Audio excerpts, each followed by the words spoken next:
Rad sa Blanko templateom nam daje veću slobodu u kreiranju nejavne isprave.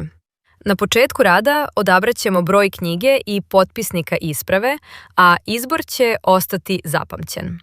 Prednost je u tome što sukcesivno možemo dodavati stranke po slobodnom izboru. Pretpostavka je da nemamo željeno pravno lice evidentirano u našoj bazi, pa ćemo podatke pravnog lica ubaciti iz registra Narodne banke Srbije. Dovoljno je da ukucamo poreski broj stranke. Nakon dobijanja podataka, obavezno prebacite iz adrese broj i slovo u odgovarajuću kućicu, a prema potrebi korigujte i ostale delove teksta.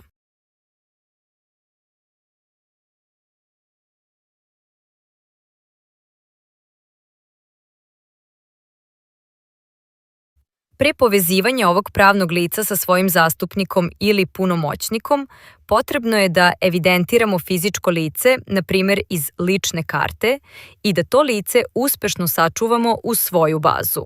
Zatim biramo tip, zastupnik ili punomoćnik i povezujemo lice klikom na dugme Izaberi.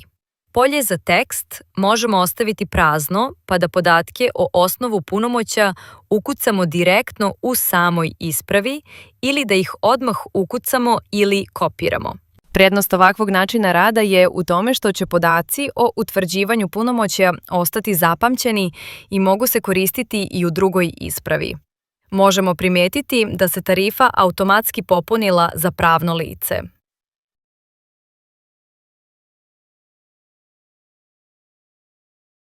U sledećem koraku dodat ćemo još jedno fizičko lice i vidimo da se tarifa automatski povećala.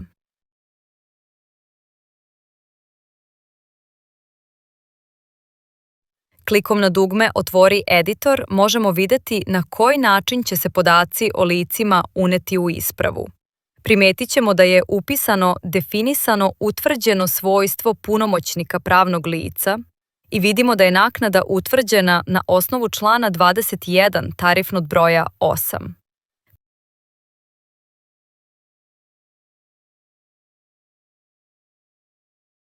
Klikom na dugme Odustani, vratit ćemo se na prethodni korak. Da bi dodali još jednu stranku kojoj je potreban prevodilac, prvo ćemo iz naše baze odabrati prevodioca i izvršit ćemo njegovo povezivanje sa licem koje ne razume jezik.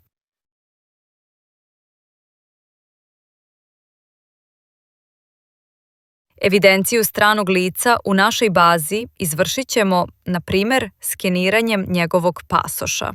Nakon dobijanja poruke da je fizičko lice uspešno sačuvano, možemo kliknuti na dugme Izaberi kako bi to lice povezali sa prevodiocem.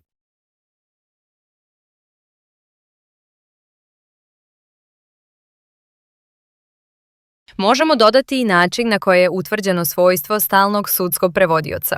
Prednost ovakvog načina rada je u tome što će se to svojstvo sačuvati i za naredne isprave.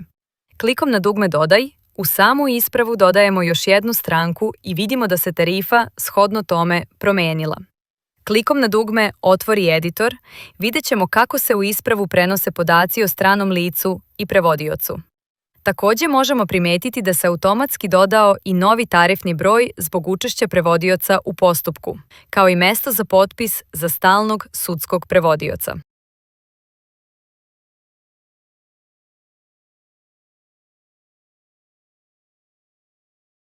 Sada možemo da odštampamo ispravu.